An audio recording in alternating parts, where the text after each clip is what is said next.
Assalamualaikum warahmatullahi wabarakatuh. Waalaikumsalam warahmatullahi wabarakatuh. Semangat pagi Ibu dan Bapak, salam dan bahagia.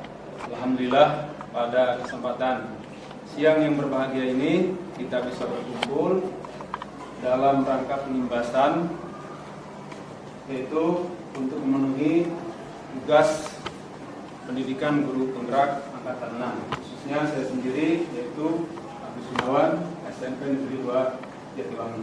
Baik Ibu dan Bapak, kita akan memulai yaitu dengan membangun budaya positif. Apa itu budaya positif dan bagaimana nanti membangun budaya positif itu sendiri. Nah, di sini ada beberapa materi yang akan disampaikan, yaitu disiplin positif dan nilai-nilai universal, kemudian keyakinan kelas, kemudian ada 5 kebutuhan dasar manusia yang dunia berkualitas, kemudian posisi para guru, dan ada catatan. Baik, ini adalah rangkuman dari beberapa materi yang akan disampaikan. Kemudian di sana ada kutipan dari tokoh pendidikan bangsa Indonesia, yaitu Ki Hajar Dewantara, yang mengatakan bahwa dalam hal ini kemerdekaan itu catatannya adalah harus menegakkan dirinya dan mengatur kehidupannya dengan tertib.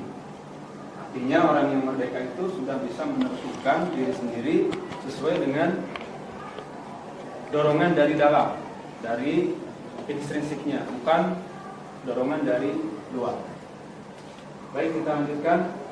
Apabila Ibu dan Bapak mendengar kata disiplin, maka yang terlintas selama ini dalam benak kita adalah seperti ini, bahwa disiplin itu ya tata tertib, teratur, dan kepatuhan pada peraturan. Kemudian konsekuensi dari tata tertib ada hukuman. Kemudian biasanya disiplin itu dilakukan oleh seseorang kepada orang lain, dalam hal ini yang umum adalah orang dewasa kepada orang lain untuk mendapatkan kepatuhan. Kemudian disiplin ini karena seperti ini gambarannya, maka akan menciptakan suasana yang tidak aman atau tidak nyaman. Nah, kemudian kita lihat apa yang disampaikan oleh Ki Hajar Dewantara, tokoh pendidikan bangsa Indonesia, bahwa di mana ada kemerdekaan, disitulah harus ada disiplin yang kuat. Sungguh pun disiplin itu bersifat self-disiplin, yaitu kita sendiri yang mewajibkan kita dengan sekeras-kerasnya, tetapi itu sama saja. Sebab jikalau kita tidak cakap melakukan self-disiplin, wajiblah penguasa lain mendisiplinkan diri kita. Dari peraturan demikian harus ada di dalam suasana yang merdeka. Kemudian pemikiran Ki Hajar Dewantara ini ternyata sejalan dengan pandangan Diana Gerson dalam bukunya Structuring School Discipline, yang diartikan bahwa disiplin itu berasal dari bahasa Latin, disiplina artinya belajar. Kemudian kata disiplin itu disciple atau murid input, itu motivasi yang terbangun adalah motivasi intrinsik dari dalam diri sendiri, bukan ekstrinsik. Kemudian catatan bawah, dengan kata lain dari pandangan-pandangan tersebut, dengan kata lain disiplin diri juga mempelajari bagaimana cara kita mengontrol diri dan bagaimana menguasai diri untuk memilih tindakan yang mengacu pada nilai-nilai yang kita hargai agar tercapai tujuan mulia yang diinginkan. Dengan kata lain, seseorang yang memiliki disiplin diri berarti mereka bisa bertanggung jawab terhadap apa yang dilakukannya, karena mereka mendasarkan tindakan mereka pada nilai-nilai kebajikan universal. Kita lihat ini catatan bawahnya. Sebagai pendidik, tujuan kita adalah menciptakan anak-anak yang memiliki disiplin diri, sehingga mereka bisa berperilaku dengan mengacu pada nilai-nilai kebajikan universal dan memiliki motivasi intrinsik, bukan ekstrinsik. Kita lihat bahwa disiplin, kemudian kontrol diri, kemudian ada tujuan mulia, kemudian ada nilai kebajikan yang universal. Ini kita lihat bahwa nilai-nilai kebajikan universal berarti nilai-nilai kebajikan yang disepakati bersama, lepas dari suku, bangsa, agama, bahasa, maupun latar belakang. Apa nilai kebajikan universal? Kita mengenal adalah profil pelajar Pancasila. Karena sesuai dengan visi pendidikan Indonesia, yaitu mewujudkan pelajar Indonesia yang memiliki dimensi profil pelajar Pancasila seperti ini: beriman, kemudian bertakwa kepada Tuhan Yang Maha Esa, dan berakhlak mulia, mandiri, bernalar kritis, berkebinekaan global, bergotong royong, dan kreatif. Selanjutnya juga dihubungkan dengan standar pendidikan nasional. Ini tujuan mulia dari penerapan disiplin positif adalah agar terbentuk murid-murid yang berkarakter, disiplin, santun, jujur, peduli, bertanggung jawab, dan merupakan pembelajar sepanjang hayat sesuai dengan standar kompetisi lulusan yang diharapkan. Selanjutnya dengan keyakinan kelas. Mengapa dengan keyakinan kelas? Mengapa tidak peraturan saja? Kita sudah mengenal ya peraturan atau tata tertib. Tapi mengapa sekarang kita disuguhkan untuk peraturan kelas, untuk keyakinan kelas?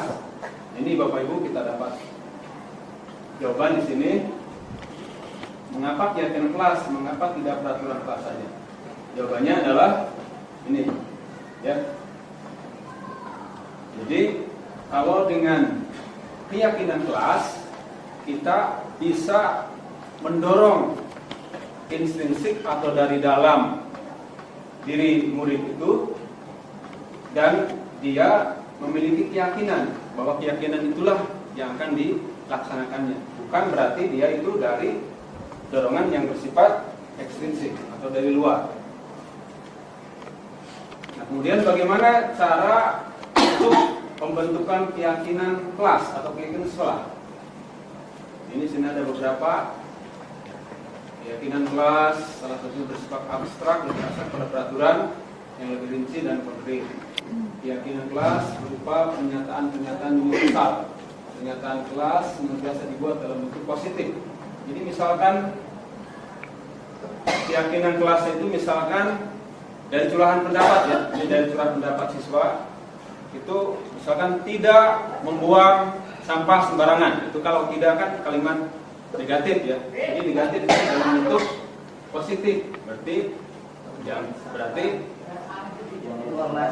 sampah pada itu salah satu contohnya. Kemudian selanjutnya keyakinan kelas hendaknya tidak terlalu banyak sehingga mudah diingat dan dipahami oleh semua kelas. Cukup 3 ya, atau berapa gitu. Kalau yang saya contohkan kemarin itu 3 di kelas 8F dan pada waktu pembelajaran olahraga. Kemudian keyakinan kelas sebagai sesuatu yang dapat diterapkan di lingkungan tersebut. Ya, artinya mungkin akan berbeda di kelas 7A sampai 7K ya, ataupun juga di kelas 8 dan kelas 9. Kemudian semua warga kelas hendaknya ikut berkontribusi dalam pembuatan keyakinan kelas lewat kegiatan curah pendapat. Tidak ada curah pendapat yang kita bimbing yang nanti menghasilkan keyakinan kelas. Nanti keyakinan kelas tersebut ditandatangani bersama sebagai pernyataan bersama untuk dilakukan secara bersama-sama pula. Kemudian bersedia menjawab kembali keyakinan kelas dari waktu ke waktu. Jadi artinya ini bersifat dinamis, tidak bersifat konstan, tapi ada peninjauan kembali. Ini beberapa contoh yang dilakukan hubungan dengan kegiatan keyakinan kelas. Ini melalui seperti biasa ini curahan pendapat ya, murid-murid kemudian menuliskan curahan pendapatnya tentang keyakinan kelasnya masing-masing, kemudian ditempelkan di tempat yang sudah kita sediakan. Kemudian nanti dari beberapa keyakinan kelas itu diambil komponen yang pokok. Kalau saya kemarin di kelas 8 itu ada komponen bekerja, kemudian ada hormat, kemudian ada rasa memiliki. Karena ini kan banyak ya. Misalkan ada murid atau siswa yang menyebutkan tidak mengganggu, jangan mengganggu orang lain, kemudian atau juga mengembalikan peralatan yang dipinjam dari orang lain. Kemudian juga membuang sampah pada tempatnya. Kemudian belajar dengan baik. Ya. Jadi dari curahan pendapat itu diambil 3 pokok, yaitu kalau misalkan mengambil barang itu harus izin, kemudian mengembalikan pada yang punyanya, kemudian menjaga lingkungan, itu kan rasa diterima dan rasa memiliki. Kemudian kalau belajar dengan tenang, dengan tertib, mendengarkan penjelasan guru, artinya menghormati orang yang berbicara di depan, itu pada rasa hormat.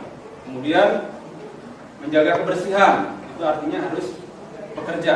Jadi dibagi menjadi 3 poin yang utama.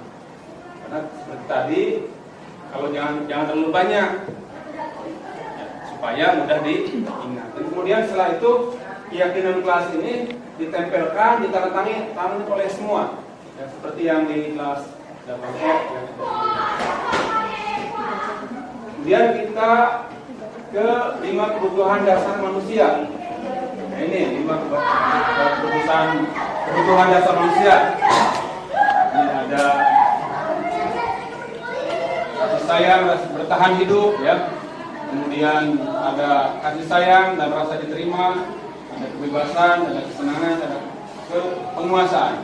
Nah, ternyata ya 5 kebutuhan dasar ini juga berlaku untuk murid.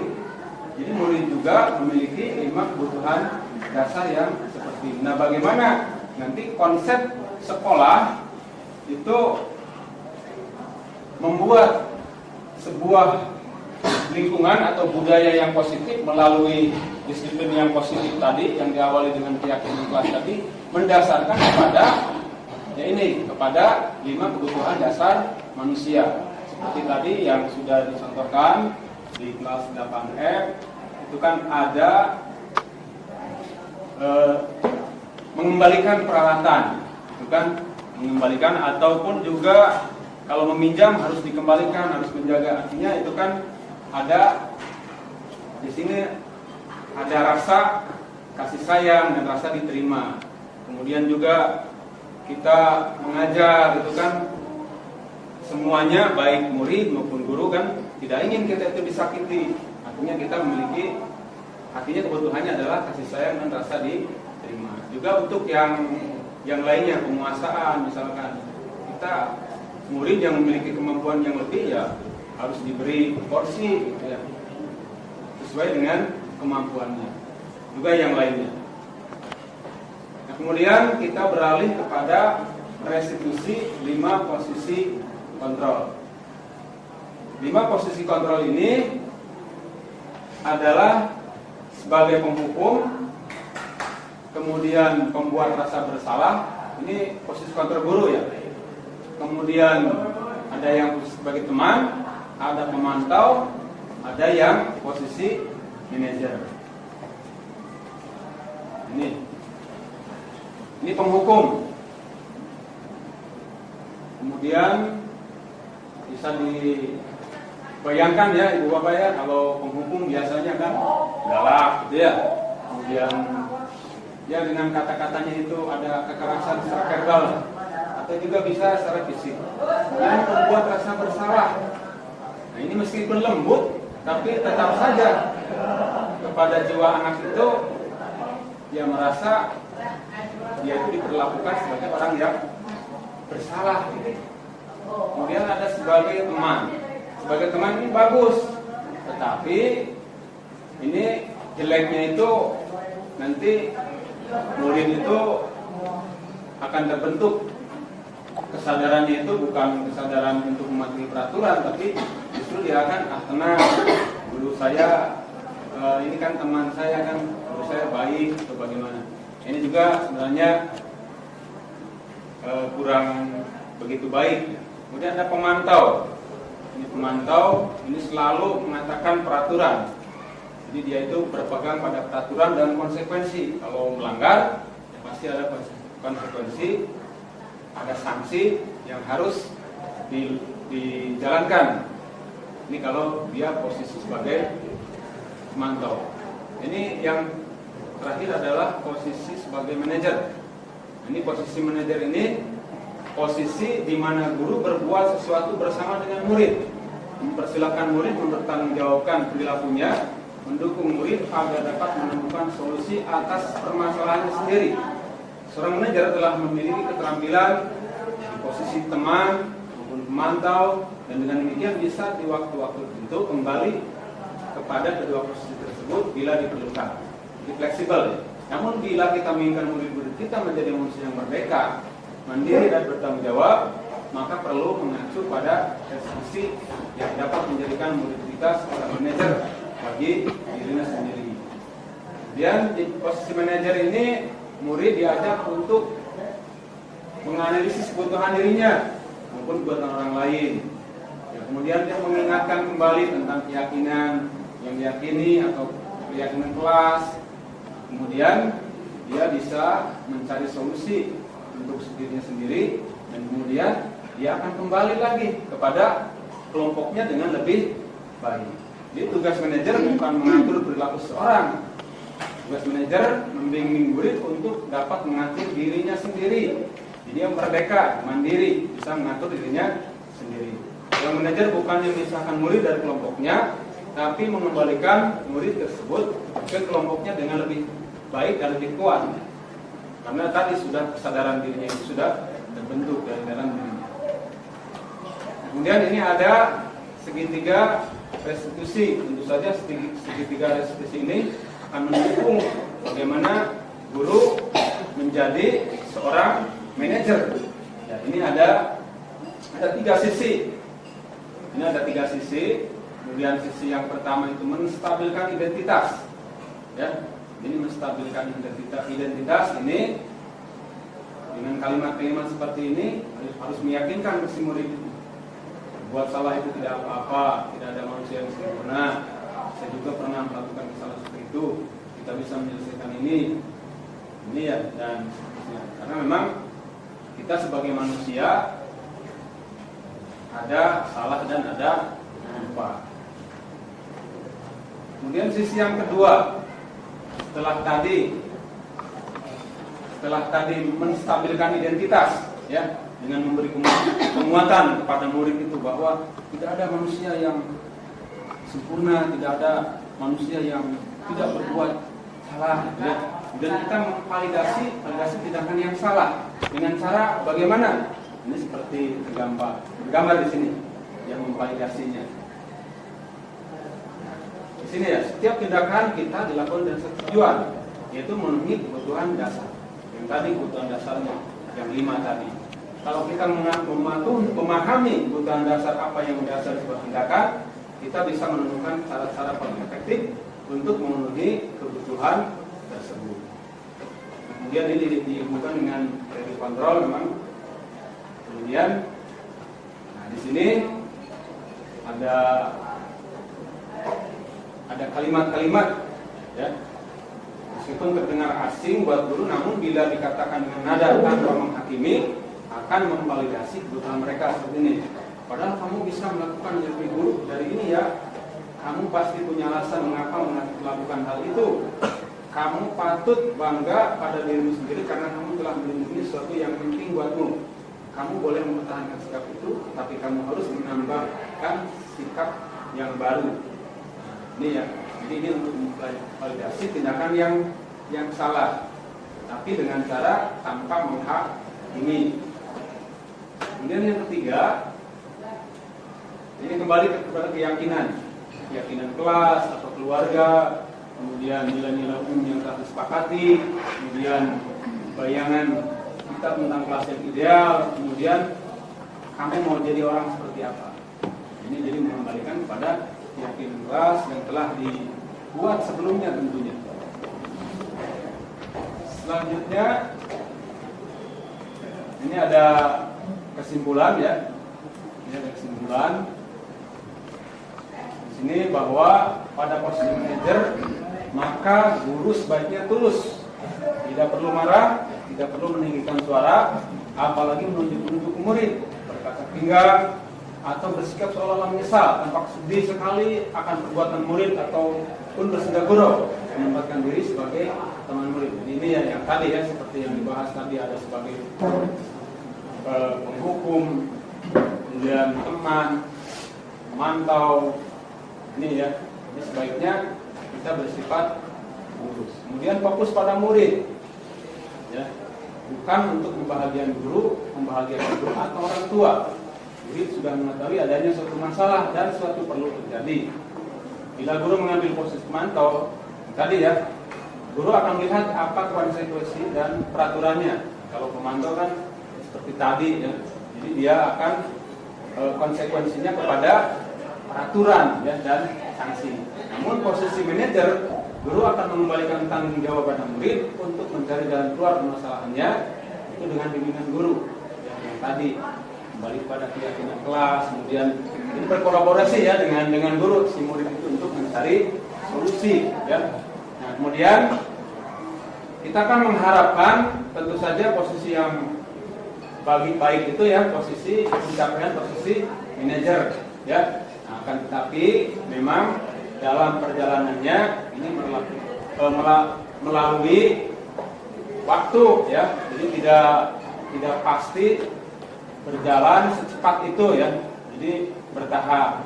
Dan yang penting kita bisa berkolaborasi semuanya, guru, warga sekolah ya, terutama kepala sekolah juga yang menentukan kebijakan ya. Jadi kalau sendiri-sendiri maka akan sulit tercapai. Jadi kita harus berkolaborasi ya.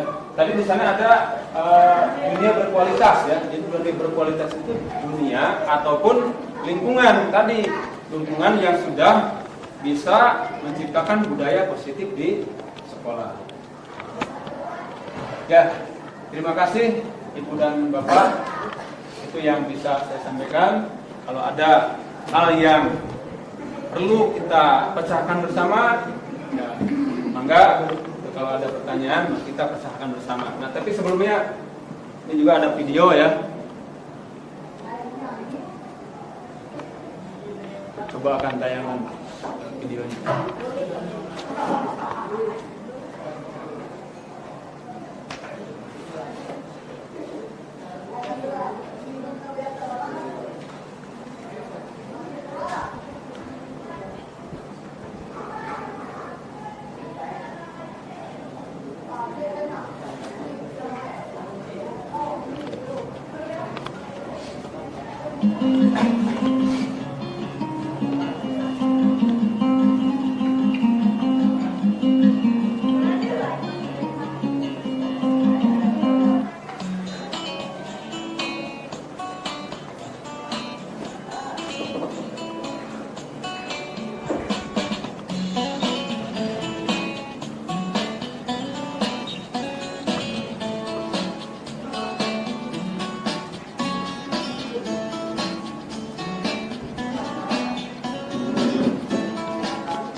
Karena saya di lapangan, Ustaz.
Saya merasa dibimbing dan belajar menjadi sekolahan.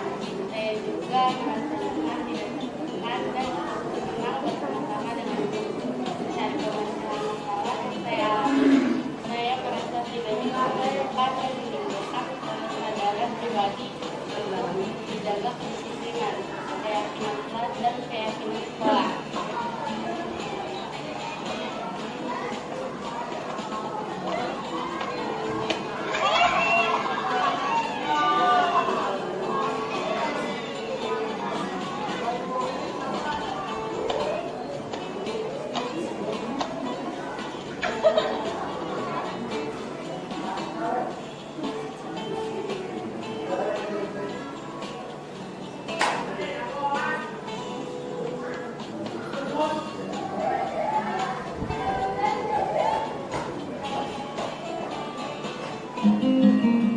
Ya baik, Ibu dan Bapak ya, ini yang bisa dapat saya sampaikan. Terima kasih atas segala perhatiannya, mohon maaf atas segala kekurangannya.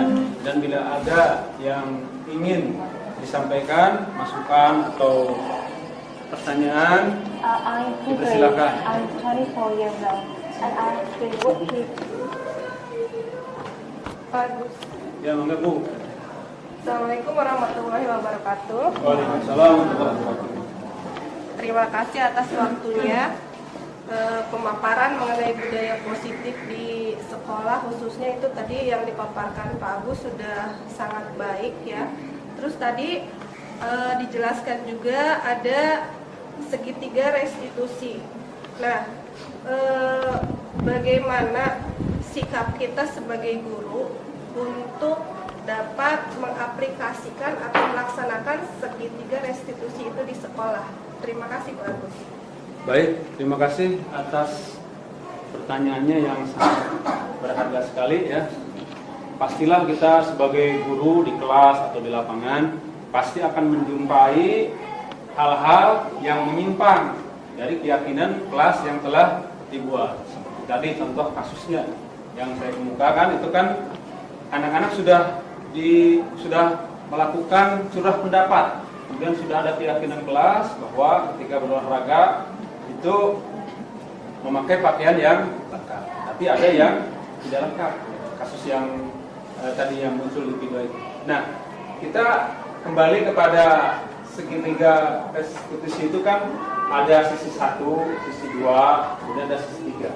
Sisi satunya itu kan menstabilkan identitas, ya, dalam arti tadi bahwa kesalahan, kemudian penyimpangan-penyimpangan perilaku itu hal yang manusiawi. Artinya setiap orang bisa berbuat salah, setiap orang bisa berbuat hilaf, ya. Jadi kita stabilkan dulu. Nah, tetapi kemudian di sisi yang kedua tadi, ya, mulai kepada kesalahan, ya. Artinya di sana diharapkan tidak dengan nada tinggi, tidak dengan menghakimi, artinya tetap murid itu harus disadarkan bahwa itu adalah tindakan yang itu kan berusaha ya untuk mencari solusi terhadap permasalahan yang dialami oleh siswa tersebut. Jadi artinya ada kolaborasi antara guru dengan siswa, sehingga dengan berkolaborasi tersebut siswa itu terdorong dari kesadaran pribadinya secara instinktif untuk memperbaiki kesalahannya, dan juga guru mendorong untuk mencari solusi. Jadi tidak hanya menyalahkan, tetapi mencari solusi agar terbangun kesadaran murid tersebut untuk melakukan tindakan ke depannya itu tindakan yang benar, mengingatkan kembali pada keyakinan kelasnya, dan kemudian bertindak sesuai dengan keyakinan kelas tersebut atau juga keyakinan di keluarga. Mungkin seperti itu ya Bu ya.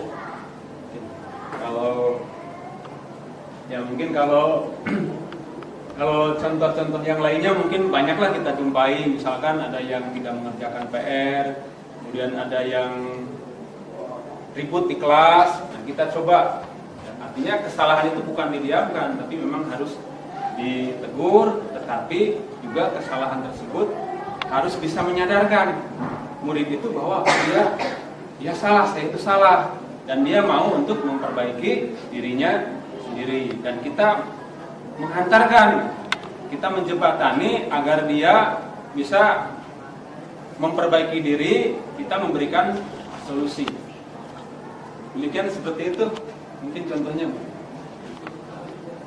Baik Bapak dan Ibu, ini kalau sudah tidak ada pertanyaan, sekali lagi saya mengucapkan terima kasih.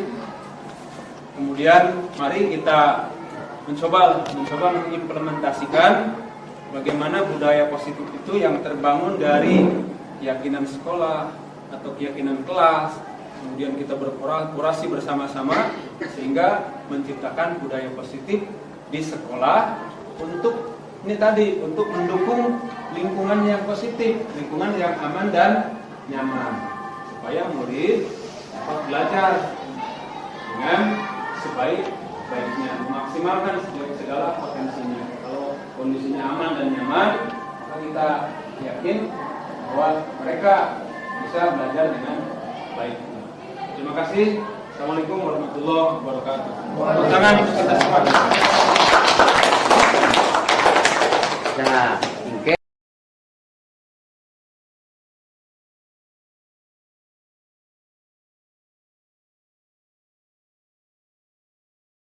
Assalamualaikum warahmatullahi wabarakatuh. Saya Muhammad Syarifuddin, guru informatika di SMP Negeri 2 Jatiwangi. Setelah mengikuti pemaparan dari Bapak Agus Gunawan, SPD, terkait dengan pengimbasan budaya positif di sekolah, alhamdulillah saya mendapatkan banyak pengalaman, ilmu baru terkait dengan pengimbasan budaya positif di sekolah. Mudah-mudahan kami sebagai guru di SMP Negeri 2 Jatiwangi dapat mengikuti jejak Pak Agus Gunawan untuk menjadi calon guru penggerak, dan mudah-mudahan implementasi dari pengimbasan budaya positif di SMP Negeri 2 Jatiwangi dapat terrealisasikan. Demikian dari saya. Assalamualaikum warahmatullahi wabarakatuh. Assalamualaikum warahmatullahi wabarakatuh. Saya Erna Purnawati, guru pengajar IPA dari SMP Negeri 2 Jatiwangi. Setelah mengamati pemaparan dari Pak Agus Gunawan tentang budaya positif, alhamdulillah saya menambah pengetahuan dan mudah-mudahan kedepannya bisa menerapkan di SMP Negeri 2 tercinta ini. Sukses selalu Pak Agus Gunawan. Wassalamualaikum warahmatullahi wabarakatuh. Warahmatullahi wabarakatuh. Perkenalkan, saya Imam Suliarjono, guru matematika di SMP Negeri 2 Jatiwangi. Setelah mendapatkan pemaparan materi tentang pengimbasan budaya positif dari Bapak Agus Gunawan, SPD, saya mendapatkan ilmu dan pengetahuan. Semoga materinya dapat diterapkan di sekolah dan sukses selalu untuk Pak Agus Gunawan. Wassalamualaikum warahmatullahi wabarakatuh.